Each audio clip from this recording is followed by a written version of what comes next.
আউযুবিল্লাহি মিনাশ শাইতানির রাজিম। বিসমিল্লাহির রহমানির রহিম।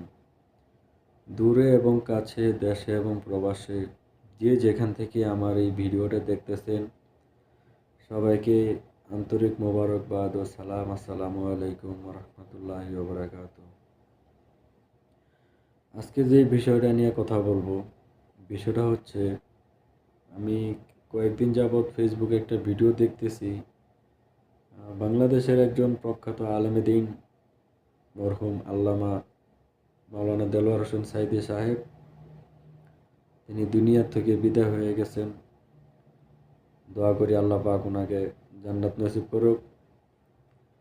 তো ওনার যে ভক্তবৃন্দ যারা আছে, ওনার সহসঙ্গী যারা, বর্তমানে ওনাদের ছাত্র আছে, ওনার ছাত্র সবাই, যাই হোক, জামায়াত ইসলামের অনেকেই মিলে একটা অনুষ্ঠান করলো।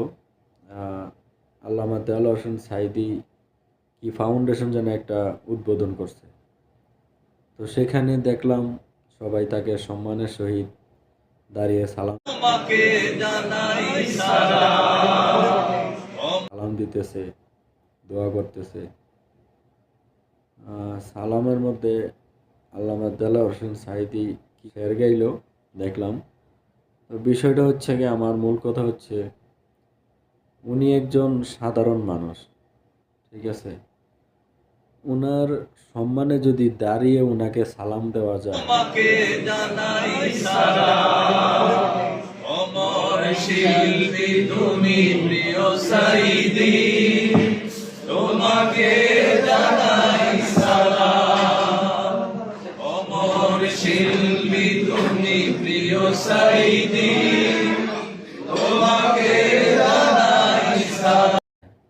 এটা যদি তাদের কাছে জায়েজ হয়, তাহলে তারা কেন দয়াল নবী রাসূল পাক সাল্লাল্লাহু আলাইহি সাল্লাম, যেই নবীরে আল্লাহ পাক না বানাইলে এই সমস্ত দুনিয়ার কিছুই সৃষ্টি করতো না, আরশ কুরসি লৌহ কলম কিছুই সৃষ্টি হইতো না, এবং কি যেই দেলোয়ার হোসেন সাঈদীকে ওনারা দাঁড়িয়ে সালাম দিতেছে, সম্মান করতেছে, যে দাঁড়িয়ে সালাম দেওয়া এটা সম্মান, ঠিক আছে?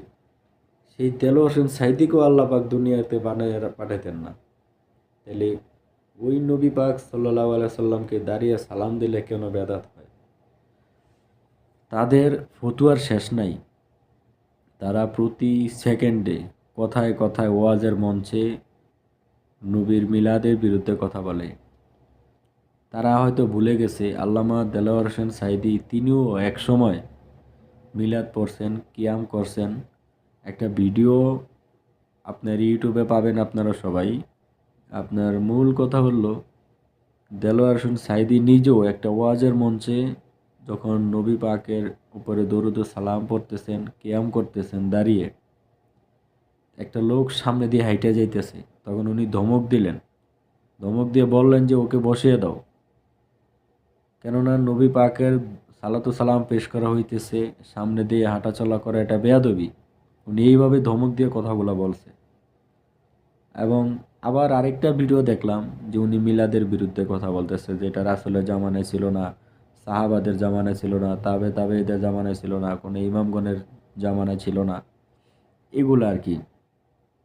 তো কার জামানায় ছিল কি ছিল না, উনি যে মিলাদ পড়ছে ওটা কি আগে উনি জানে নাই?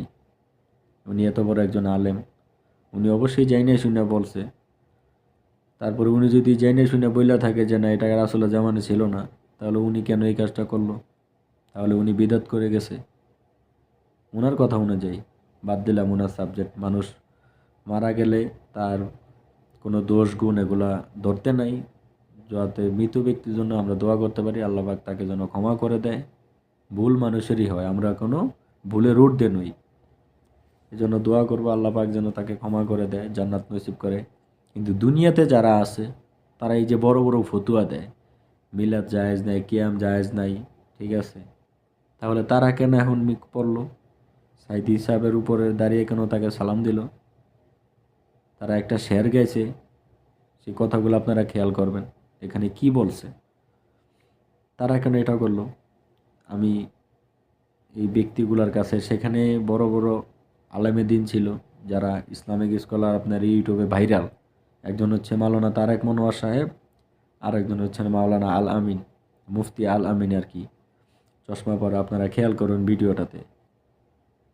ওনাদের দুইজনকে আমি চিনি, আর অন্য কাউকে ফেস আমার চেনা নাই, কিন্তু ওনারা দুইজন খুব ভাইরাল। কিন্তু যাই হোক, ওনাদের কাছ থেকে এটা কখনো আশা করি নাই। ওনাদের বোঝা উচিত ছিল যে আমরা একটা বিষয় কাজ করার আগে, একটা বিষয় নিয়ে কথা বলার আগে ভেবেচিন্তে বলি। ওনারা প্রতি সেকেন্ডে কথার আগামাতা ওনারা যেভাবে যে ফতুয়া দেয় নবীর পাকের মিলাদের বিরুদ্ধে, কিয়ামের বিরুদ্ধে, তো ওনাদের বোঝা উচিত ছিল যে আমরা তো ফতুয়া ছুঁড়ে দিছি, এখন আমরা যদি এই কাজটা করি এটা তো মিডিয়াতে ভাইরাল হয়ে যাব, সোশ্যাল মিডিয়া মানুষ দেখব, তখন আমরা এটা জবাব কিভাবে দিব? নবীর উপরে আমরা দৌড়ত পড়লাম না, নবীর থেকে কি দেলোয়ার হোসেন সাইদি খুব বড় হয়ে গেছে? আল্লাহ মাফ করো। এই ধরনের চিন্তা তো করাই যাবে না, এই ধরনের চিন্তা কখনই করা যাবে না। নবীর সাথে কারোর সাথে কোনো তুলনা হবে না। সেক্ষেত্রে আমি তাদের কাছে প্রশ্ন রাখলাম যে আপনারা যে এটা করছেন, দাঁড়িয়ে ওনাকে সালাম দিছেন, আমি এটার বিরুদ্ধে বলি না, করেন। উনি একজন সম্মানী ব্যক্তি, উনি ইসলামের অনেক খেদমত করে গেছেন, দিনের খেদমত করে গেছেন, ওনার দ্বারা ইসলামের ওখানে উপকার হয়েছে। কার ক্ষতি হয়েছে, কার উপকার হয়েছে সেটা বলবো না, আমি আমার জায়গা থেকে বলবো যে উনি ইসলামের খেদমত করছে, ইসলাম প্রচার করছে, মাঠে ময়দানে অক্লান্ত পরিশ্রম করে উনি কাজ করছে ইসলাম প্রচারের জন্য। কিন্তু ওনার ভুলের ক্ষেত্রে উনি যদি ভুল করে থাকে, যেটা ভুল করছে সেটা ওনার ব্যাপার। আমি কারো ভুলের বিষয়ে এটা বলতে যাব না, এটা গীবত হয়ে যায়। কিন্তু আমার কথা বলার মূল উদ্দেশ্য, মূল কারণটা হচ্ছে যে যারা ওনারে দাঁড়িয়ে সম্মান দিল, সালাম দিল, এটা ওনাদের কাছে জায়েজ হলো, কিন্তু নবীর ব্যাপারে কেন ওনারা জায়েজ মানতে রাজি না? নবীর সাথে কেন ওনাদের এই দুশ্মনী, শত্রুতা কিসের? আমি এটা তাদের কাছে প্রশ্ন রাখলাম, এটার জবাব যাতে ওনারা দিয়ে যায়। আমাকে দিতে হবে আমি এমন কথা বলি না, ওনারা লাইভে আইসা এটা জবাবটা দেখ যে ওনারা কি করছে। এ হলো মূল কথা। আপনারা ভিডিওটা দেখবেন, শেয়ার করবেন। আমার কথার মধ্যে যদি কোনো ভুল থাকে, কারণ আমি মানুষ কোনো ভুলের ঊর্ধ্বে নয়, যদি আমার কথার মধ্যে কোনো ভুল হয় অবশ্যই আমার ইনবক্সে আমাকে জানাবেন। কমেন্ট বক্সে কেউ গালাগালি করবেন না, গালাগালি করে নিজেদের অজ্ঞতার পরিচয় দেবেন না। আপনারা ইনবক্সে বলবেন যে আমার এটা ভুল হয়েছে, আমি চেষ্টা করব আমার ভুল শুধরে নেওয়ার জন্য। আমি সচরাচর ভিডিও নিয়ে আসি না, সামনে ভিডিও তৈরি করি না, কিন্তু খুব বেশি কিছু প্রয়োজন হয়ে গেলে, এটা গুরুত্বপূর্ণ কিছু এলে তখন আমি ভিডিওর সামনে আসি, একটা ভিডিও তৈরি করার চিন্তা ভাবনা করি, ক্যামেরার সামনে আসি, এছাড়া আমি আসি না। আমি বাংলাদেশে থাকতে ইউটিউব নিয়ে কাজ করছি, ফেসবুক নিয়ে কাজ করছি, আমার পেজ আছে, ইউটিউব চ্যানেল আছে, হোসেন টিভি অনলাইন, আপনারা সার্চ দিলে পাবেন। এখন আমি বাংলাদেশে নাই, আমি সৌদি আরব আছি, এজন্য নিজের কর্মজীবনের সময়ে ঠিকমতো মেনটেন করতে পারি না, কারণ বিদেশের বাড়ি বুঝেনি, এজন্য ঠিকমতো কাজকাম করতে পারি না। তো মাঝে মাঝে আর কি কিছু গুরুত্বপূর্ণ বিষয় নিয়ে কাজ করি। তো যাই হোক, আপনাদের সকলের কাছে আমার দোয়া ভালোবাসা রইল, সবাই আমার জন্য দোয়া করবেন। রমজান মাস চলতেছে, রহমতের 10 দিন চলে গেছে। আমি দোয়া করি আল্লাহ পাক সবাইকে রমজান মাসের উসিলায় যাতে ক্ষমা করে দেয়, আমরা যাতে ভুল পথে না যাই, সীমা লঙ্ঘনকারী না হই, সেদিক আল্লাহ পাক আমাদেরকে যেন সেদিক থেকে হেফাজত রাখেন। সকলে দোয়া করবেন, ভালো থাকবেন, সুস্থ থাকবেন। আসসালামু আলাইকুম রহমতুল্লাহি ওয়া বারাকাতুহু।